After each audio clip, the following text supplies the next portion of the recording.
அனைவருக்கும் வணக்கம். மதிப்புக்குரிய நமது வேலூர் சையத் இப்ராஹிம் அவர்கள் பாரதம் என்கின்ற நூலை அற்புதமாக எழுதியிருக்கிறார்கள். 2014க்கு முன் 2014க்கு பின் கிபி கிமு அப்படின்னு சொல்வதை போல இன்னைக்கு 2014க்கு முன்னும் 2014க்கு பின்னுமாக இந்த புத்தகத்தை எழுதி வெளியிட்டிருக்கிறார்கள். அதற்காக இந்த மேடையில் அமர்ந்திருக்கிற பத்மஸ்ரீ நமது முன்னாள் அமைச்சர், புரட்சித் தலைவர் எம்ஜிஆருடைய அமைச்சரவையில் அமைச்சராக இருந்தவர் ஐயா பத்மஸ்ரீ ஹண்டே ஐயா அவர்கள் இருக்கிறார்கள். கோலாகல சீனிவாசன் அவர்கள் யூடியூப் சேனலை திறந்தால் எக்காலமும் என்று சொல்லப்படுகிற நம்ம மதிப்புக்குரிய கோலாகல சீனிவாசன் அவர்கள், முன்னாள் மேதக ஆளுநர் நமது டாக்டர் தமிழிசை சவுந்தரராஜன் அவர்கள், நமது குடும்பத்தின் மூத்த சகோதரர் மூத்த அண்ணா பொங்குலட்டி சுதாகர் ரெட்டி அண்ணா அவர்கள் இருக்கிறார்கள். மாநில துணைத் தலைவர் பாரதிய ஜனதா கட்சியுடைய மூத்தவர் நம்பிக்கைக்குரியவர் அண்ணன் சக்கரவர்த்தி அவர்கள், மா வெங்கடேசன் அவர்கள், இந்த நிகழ்ச்சியை தொகுத்து வழங்கிய நமது அன்புக்குரிய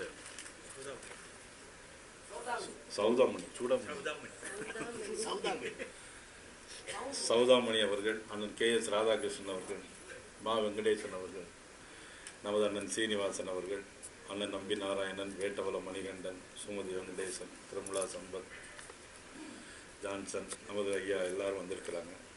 பத்திரிகை நண்பர்கள் அனைவருக்கும் எனது மயில ஜான், அதுக்காண்டி ஒரு தட்டம் நான் பேர் சொல்றேன்.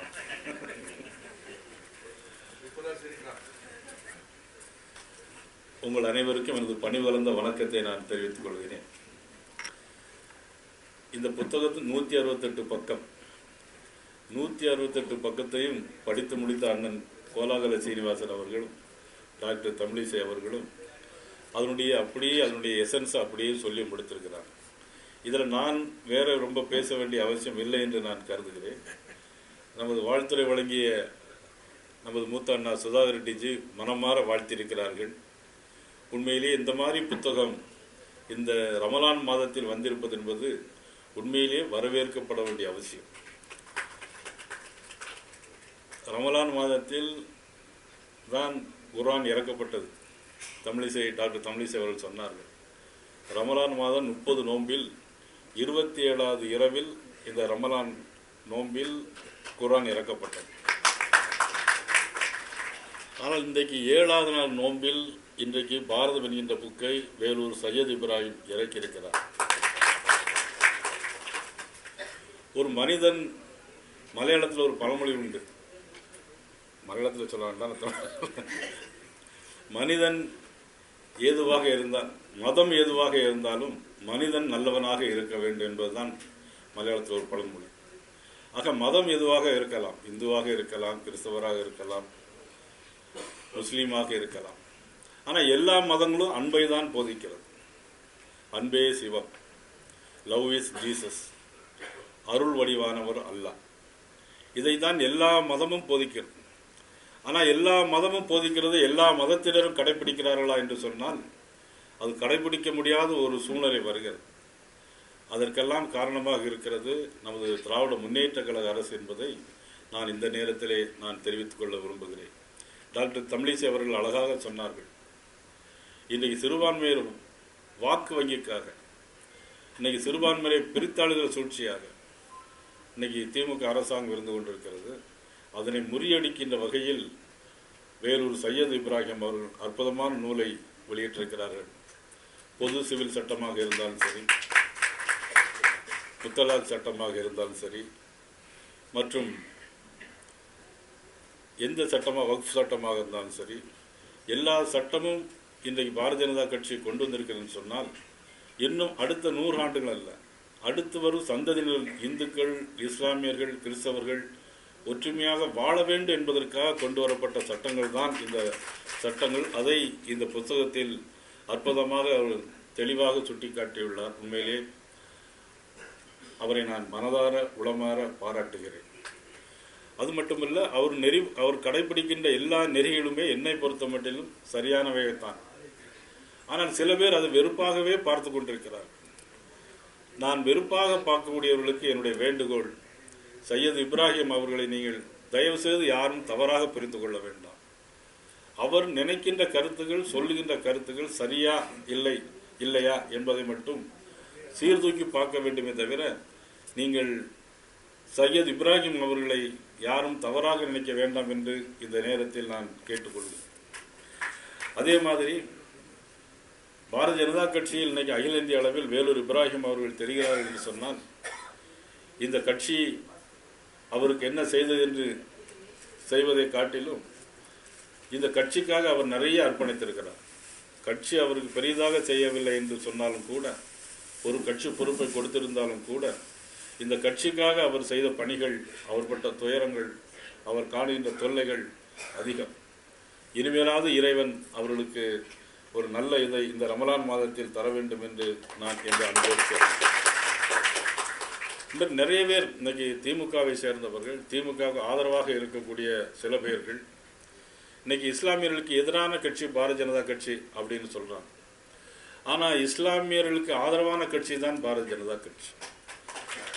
வாஜ்பாய் அவர்களும் எல்.கே. அத்வானி அவர்களும் பாரதிய ஜனதா கட்சியை தொடங்கி வைத்த நேரத்தில் உயர் நீதிமன்ற நீதிபதியாக இருந்த சுக்லா அவர்கள் இந்த பாரதிய ஜனதா கட்சியை ஆரம்பிக்கும் போது அவர்களும் சேர்ந்திருந்தார்கள். பாரதிய ஜனதா கட்சியில் இஸ்லாமியர்களும் சிக்கந்தர் பக்த் என்கின்றவர் அமைச்சராக இருந்தார். ரம்சான் மாதத்தில் பாரதவன் மோடிஜி அவர்கள் பள்ளிக்கு சென்று டெல்லி இமாமை கட்டி தழுவி ஆறு தழுவிய காட்சியெல்லாம் நாம் கண்டிருக்கிறோம். அதே போன்று ரோமில் இருக்கிற போப்பாண்டவர் நமது பாரதவன் நரேந்திர மோடி அவர்களை வாழ்த்து சொல்லி கட்டி தழுவிய காட்சியெல்லாம் நான் பார்த்தது. இதெல்லாம் எவ்வளவு பெரிய ஒற்றுமைக்கு காரணம். ஆனால் பல பேர் இன்றைக்கு பாரதிய ஜனதா கட்சி மோடிஜியும் இன்னைக்கு எதிரானவர்கள், சிறுபான்மைக்கு எதிரானவர்கள் என்று இன்னைக்கு சித்தரித்துக் கொண்டிருக்கிறார்கள். அது ஒரு தவறான செய்தி. இன்னைக்கு உலகத்திலே இஸ்லாமியர்களுக்கு பாதுகாப்பான ஒரே நாடு நமது இந்தியா என்பதை கோலாகல சீனிவாசன் அவர்கள் தெரிவித்தார். உதாரணம், பக்கத்திலே இருக்கிற ஆப்கானிஸ்தானம் அதனுடைய மிகப்பெரிய இஸ்லாமிய நாடு, மிகப்பெரிய விருதை நமது பாரத நரேந்திர மோடி அவர்களுக்கு வழங்கியிருக்கிறார்கள். அதே மாதிரி ஐக்கிய அரபு எமிரேட்ஸ், அந்த நாடுகள் மிகப்பெரிய உயரிய விருதை நமது பாரத நரேந்திர மோடிக்கு வழங்கியிருக்கிறார்கள். இப்படியாக 29 நாடுகள், அதில் 7-8 நாடுகள் இஸ்லாமிய நாடுகள் நமது பாரத நரேந்திர மோடி அவர்களுக்கு மிகப்பெரிய அந்த நாட்டின் உயரிய விருதையெல்லாம் வழங்கியது நமது பிரதமர் நரேந்திர மோடி அவர்களுக்கு. இவர்கள் எதிராக, சிறுபான்மையினருக்கு எதிராக இருந்தால் அந்நாட்டு உயரிய விருதை நமது மோடி அவர்களுக்கு வழங்கியிருப்பார்களா என்பதை நீங்கள் சிந்தித்து பார்க்க வேண்டும். ஆகவே இஸ்லாமியர்களுக்கான ஒரு நாடு, இஸ்லாமியர்கள் அதிகமாக வாழ்கின்ற நாடு, இஸ்லாமிய பெண்கள் அதிகமாக நம்ம டாக்டர் தமிழிசை சொன்னதை போல அதிகமாக மோடி அவர்கள் கொடுக்கிற முத்ரா வங்கியுடைய கடனை அதிகமாக 11% இஸ்லாமிய பெண்கள் பெறுகிறார்கள் என்று சொன்னால் அதெல்லாம் எவ்வளவு பெரிய ஒரு பெருமையான விஷயம். ஆகவே இந்த நேரத்தில் சையத் இப்ராஹிமை நான் வாழ்த்துவதோடு, இதில் எத்தனை பேர் நீங்கள் மெக்காவுக்கு பேர்கள் என்ன, நிறைய பேர் வந்திருக்காங்க இஸ்லாமியர். மாமா, நாங்களாம் எங்கள் ஊரில் மாமா மாப்பிள்ளைன்னு தான் பேசுவோம். அதெல்லாம் ஒரு ஒற்றுமைக்கு ஒரு அடையாளமாக விளங்குகிறது எங்களது இதில். நான்லாம் சின்ன வயசில் பனகுடியில் அங்கெல்லாம் உருது பேசுகிற முஸ்லீம் தான். பனகுடியில் நான் ஒரு இஸ்லாமியர் ஒரு டூமே கட்டி கொடுத்துருக்கிறேன். அப்புறம் என்னுடைய தொகுதியில் உள்ள எல்லா பள்ளிவாசல்களுக்கும் 16வது நாள் எல்லா பள்ளிவாசலும் அரிசி, பேரிச்சம்பளம் எல்லாம் நான் என்னுடைய தொகுதியில் எல்லா பள்ளிவாசலும் நான் கொடுக்குறேன். என்ன சொல்லப்போனா, ஒரு மாமா இப்ராஹிம் மெக்காவுக்கு போயிருக்காரா இல்லையான்னு தெரியல, எனக்கு போயிருக்காரு. ஆனால் நான் என்னென்னா மதீனாவிலிருந்து மெக்கா வரைக்கும், மெக்கா உள்ளே போகலை, நான் போயிருக்கிறேன், ஜித்தா போயிருக்கிறேன். ஆனால் அங்கே ஒரு பெரிய பாலம் உண்டு, ஒரு பாலம், ஒரு கிராஸ் பிரிட்ஜ். அதில் இஸ்லாமியர்கள் அல்லாதவர்கள் அங்கே போகக்கூடாதுங்கிற ஒரு சட்டம் இருக்குது. இப்போ போகலாமா இல்லைன்னு தெரியல எனக்கு. இஸ்லாமியர்கள் அல்லாதவர்கள் அங்கே போகக்கூடாது அப்படின்னு ஒரு போர்டு போட்டிருக்கோம். அதனால் நான் அதோடு நாங்கள் நிப்பாட்டிட்டு என் கூட வந்தவங்க மட்டும் அந்த இடத்துல நின்று தொழுதுட்டு அப்படி நாங்கள் வந்துட்டோம். அதே மாதிரி பார்த்தீங்கன்னா ஹோலி லேண்ட் அப்படின்னு சொல்லுவாங்க கிறிஸ்தவர்கள். ஹோலி லேண்டில் பார்த்தீங்கன்னா நோவா மலை, சீனா மலை, red sea, dead sea, Egypt, Israel ஆகியது தான் எல்லாமே அங்கே வந்து கிறிஸ்தவர்கள் போகக்கூடிய இடங்கள்.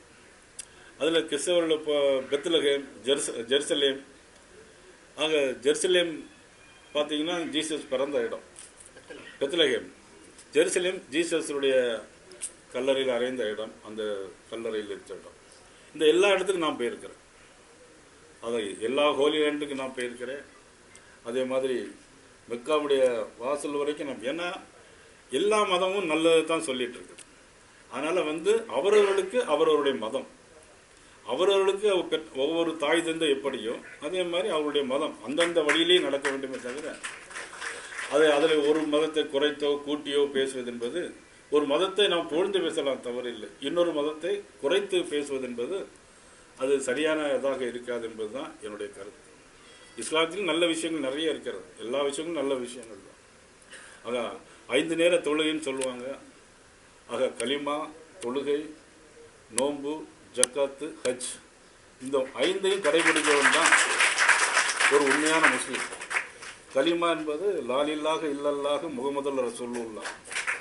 ஆக இந்த 5 விஷயங்களையும் எவன் ஒருவன் கடைபிடிக்கிறானோ அவன் தான் முழுமையான ஒரு முஸ்லீம். இல்லை என்றால் முஸ்லீமாக இருக்க முடியாது. ஆக நோன்பு தொழுவது என்பது ஒவ்வொரு விஷயங்களையும் ஒவ்வொரு விஷயங்களுமே இருக்குது. அதாவது ஈஸியாக நோன்பு முடிப்பாங்க காலையிலேருந்து சாயங்காலம் வரை. அது வந்து உடலுக்கு நல்லது. காலையிலேருந்து மாலை வரையிலும் பார்த்தோன்னா நோன்பு இருந்துட்டு 6 மணிக்கெல்லாம் என்ன பண்ணுவாங்கன்னா 6 மணிக்கெல்லாம் ஒரு டம்ளர் தண்ணியும் ஒரு பேரிச்சம்பழம் இருந்தாலே அந்த நோன்பு அவங்க முடிச்சிடுவாங்க. ஆக எளிமையான முறையில் முடிக்க முடியும். நோன்பு கஞ்சி வச்சு பணக்காரர்கள்லாம் பெரிய எல்லாத்துக்கும் மட்டன் கஞ்சி எல்லாம் வச்சு கொடுப்பாங்க, அதுவும் செய்ய முடியும். ஆனால் இஸ்லாத்தில் எல்லாத்துக்கும் வழி இருக்கு. எளிமையான முறையிலும் நல்ல முறையிலும் வாழ்வதற்கான வழிமுறைகள், நல்ல வழிமுறைகள் இஸ்லாத்தில் இருக்கு, எல்லா மதத்திலுமே இருக்கு.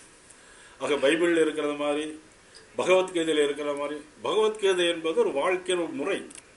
ஒரு மனிதன் எப்படியெல்லாம் வாழ வேண்டும், ஒரு குடும்பஸ்தன் ஒன்றை குடும்பத்தை எப்படியெல்லாம் நடத்தி செல்ல வேண்டும் என்பதற்காக.